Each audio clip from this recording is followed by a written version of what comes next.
Hello বন্ধুরা, welcome back to my channel. আমি নন্দিতা আর তোমরা দেখছো নন্দিতার ডায়েরি।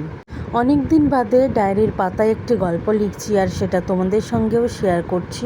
ভিডিওটা স্কিপ না করে শেষ পর্যন্ত দেখো। আজকের ভিডিওটা ভীষণই মজাদার। আশা করি আজকের ভিডিওটা তোমাদের ভীষণ ভীষণ ভীষণ ভালো লাগবে। ভিডিওটাতে একটা লাইক করো, কমেন্ট করো, চ্যানেলটা সাবস্ক্রাইব করে দিয়ে আমার পাশে থেকো। তো চলো তাহলে এবার ভিডিওটা শুরু থেকেই শুরু করা যাক। এখন ঘড়ির কাঁটায় বাজে সকাল 5:30 আর আমি উঠে আমার কাজবাজ শুরু করে দিয়েছি। সকালবেলায় উঠে প্রথমে বাসি ঘর ঝাড় দিয়েছি, তারপরে বাসি উঠোন ঝাড় দিলাম, তারপরে রাত্রের কিছু এঁঠো থালা বাসন ছিল সেগুলোকে নিয়ে বসেছি ধুতে। তবে কি জানো তো, আমরা তো বাড়ির বউ, আমাদেরকে কাজ করতেই হয়, তাতে আমাদের শরীর ভালো থাকুক বা খারাপ থাকুক। শরীর ভালো থাকলেও কাজ করতে হবে, শরীর খারাপ হলেও কাজ করতে হবে। ঠিক একই রকমভাবে মন ভালো থাকলেও কাজ করতে হবে, আবার মন খারাপ থাকলেও কাজ করতে হবে। তবে আজকে আমার মনটা একেবারে খারাপও নয়, আবার খুব একটা বেশি ভালোও নয়, ওই মাঝামাঝি একটা জায়গায় আছে। আর কেন মন খারাপ বা কেন মন খারাপ নয় সেটা তোমরা পুরো ব্লগটা দেখলেই বুঝতে পারবে কি হয়েছে। তো এদিকে দেখো আমি এখন বাসন ধুচ্ছি, এরপরে কিন্তু এখনও অনেক কাজ আছে আমার। তো একা থাকতে গেলে কাজ তো অনেকই থাকে না, সংসারে যা কাজ থাকে সবই করতে হয়।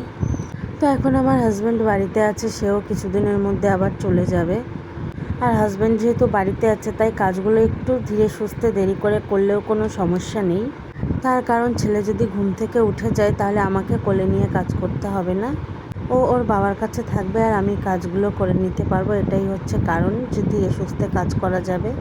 তাই দেখো আজকে বেশি তাড়াহুড়ো করছি না, একদম ধীরে সুস্থেই কাজ করছি।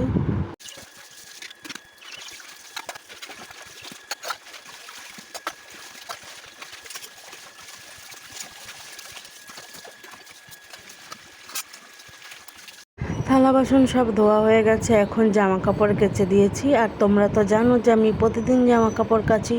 তো এটাও এখন আমার সারাদিনের কাজের মধ্যেই একটা কমন কাজ, আমাকে প্রতিদিনই জামা কাপড় কাচতে হয়।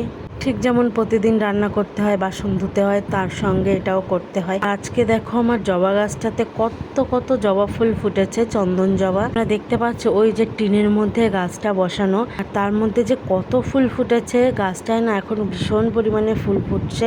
আর এটা যেহেতু জবা ফুলের সিজন, গরমকালের ফুল, তার জন্যই আরও এত বেশি ফুল ফুটছে।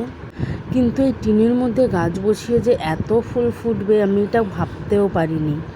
প্রতিদিন প্রায় 30-35টা করে জবা ফুল ফুটছে।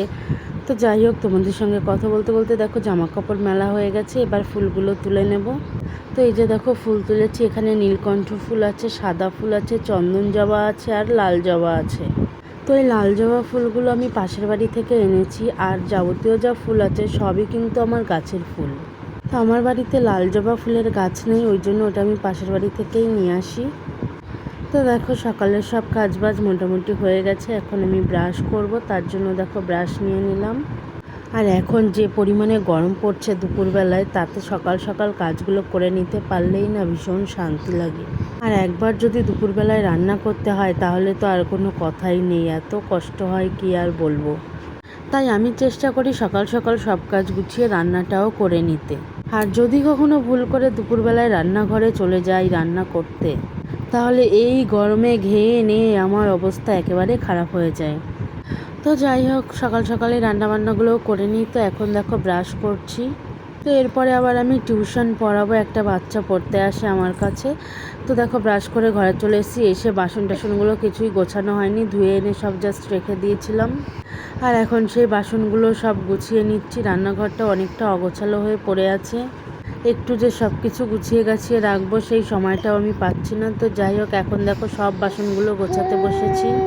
বাসনগুলো গোছানো হয়ে গেলে তারপরে আমি রান্নাটা করে নেবো। আর তার মধ্যে যদি স্টুডেন্ট চলে আসে তাহলে আগে ওকে পড়িয়ে নেব। তো বাসন গোছাতে গোছাতে আমি ভাবছি যে আজকে দুপুরে আমি রান্নাটা কি করব, দুপুরে না সরি সকালে এবং দুপুরে।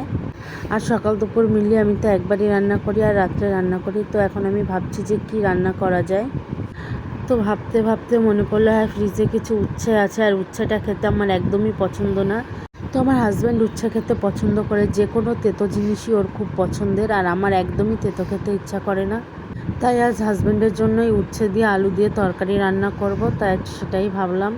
তো এটা ভাবতে ভাবতেই আমার স্টুডেন্ট চলে এসেছিলো পড়তে, তো ওকে আমি অঙ্ক করতে বসিয়ে দিয়ে আমি একটু সবজিগুলো কুটে নিয়েছিলাম। তো সবজির তো বেশি কিছু ছিল না, একটা আলু আর 4টে উচ্ছে ছিল, সেগুলো কেটে নিলাম, নিয়ে তারপরে স্টুডেন্টকে পড়াতে বসলাম। তো পড়ানো হয়ে গেলে তারপরে আমি রান্নাটা করেছিলাম। রান্না করতে করতে আমার প্রায় 9:30 10টা বেজে গেছিলো। তো রান্না করে দেখো আমি খাবার বেড়ে নিয়েছি। তো এখানে আমি একটু পটল ভাজা করেছিলাম আমার জন্য, কারণ উচ্ছে খেতে আমি একদমই পছন্দ করি না। আর এই যে দেখো একটা টমেটো দিয়ে উচ্ছেটা রান্না করেছিলাম, উচ্ছে আলুর ঝোল। তো আমি একটুখানি উচ্ছে নিয়েছি আর একটু আলু নিয়েছি আর ঝোল নিয়েছি। তো উচ্ছে খেতে আমি একদমই পছন্দ করি না।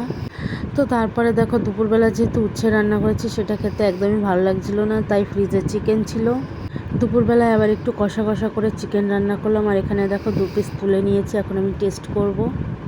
তারপরে রান্নাবান্না সব শেষ করে তো ভীষণ গরম লেগে গেছে। ওই যে বললাম দুপুরবেলা রান্না করতে গেলে ভীষণই কষ্ট হয়। তারপর স্নান করে পুজো দিয়ে দিয়েছি। আর এখানে দেখো থালায় কিন্তু একটাও প্রসাদ নেই। তোমরা কিন্তু ভেবো না যে আমি প্রসাদ দিইনি, আমি কিন্তু প্রসাদ দিয়েছি। তো প্রসাদ দেওয়ার সঙ্গে সঙ্গে আমার ছেলে এসে প্রসাদ খেয়ে নিয়েছে। আমি পুজো দিলে আমার ছেলে রোজ দিন এটা করে থাকে। আর আজকে দেখো আসনে কত চন্দন জবা দিয়েছি, সবই কিন্তু আমার গাছের ফুল। আর আগে ঠাকুরের আসনটা আমাদের বেডরুমে ছিল, তো সেখান থেকে আমি এটা আমার শ্বশুরের ঘরে নিয়ে এসেছি। কারণ অনেকেই বলে বেডরুমে ঠাকুর ঘর রাখতে নেই, এটা আমিও জানতাম, কিন্তু সময় সুযোগে আর আনা হয়নি। তো এবার নিয়ে এসেছি। তো তারপরে দুপুরে আর কোনো ভিডিও করা হয়নি, বিকালেও ভিডিও করা হয়নি। এটা একদম সন্ধ্যাবেলায় আমরা 3জন রেডি হয়েছি, একটা জায়গায় যাব। তো কোথায় যাব সেটাও তোমাদেরকে বলছি। আমরা এখন যাচ্ছি আমার বাপের বাড়িতে। আর আমি মজা করে আমার হাজব্যান্ডকে বলছিলাম যে এখন তোমার শ্বশুর বাড়ি যাচ্ছি। তো এখন বাপের বাড়িতে যাচ্ছি, সবার সঙ্গে একটু দেখা করতে, গিয়ে থাকবো না, দেখা করেই চলে আসব। আর এটা হচ্ছে আমার বাবার দোকান, এটা অনেকেই জানো বা দেখেছো ব্লগে, হয়তো এখন আমি দেখাইনি এটা। সে যাই হোক, এখন বাবার বাড়িতে এসেছি সবার সঙ্গে দেখা করতে। আর এদিকে দেখো আমার বাবা আর ছেলে খেলা করছে। তো বাবা ছেলেকে একটা ডাঙ্কা বের করে দিয়েছে, এটা আমার ভাইয়ের ডাঙ্কা, তো ওর ছেলে এখন ওটা বাজাচ্ছে। আর আমার বর যেহেতু আর কিছুদিন বাদেই ও চলে যাবে, তার জন্য বাবার বাড়িতে সবার সঙ্গে দেখা করতে এসছে। তো সবার সঙ্গে দেখা করে আমরা আবার এক্ষুনি বেরিয়ে যাব। কতক্ষণ, ওই হয়তো আধা ঘন্টা মতন আমরা ছিলাম। তো তার মধ্যেই মা দুপুরবেলায় আমাদের জন্য রান্না করেছিল, তো সেগুলো মা আবার সব প্যাক করে দিয়ে দিল যে রাত্রে গিয়ে আর রান্না করতে হবে না খাওয়ার জন্য। কিন্তু রাত্রে আবার আমাদের একটু অন্য প্ল্যান ছিল। তো বাবার বাড়ি থেকে বেরিয়ে আমরা সোজা চলে এসেছি বিরোহী এই ক্যাফেতে বা রেস্টুরেন্টে কে কে এসছো আমাকে কিন্তু কমেন্ট করে জানিও।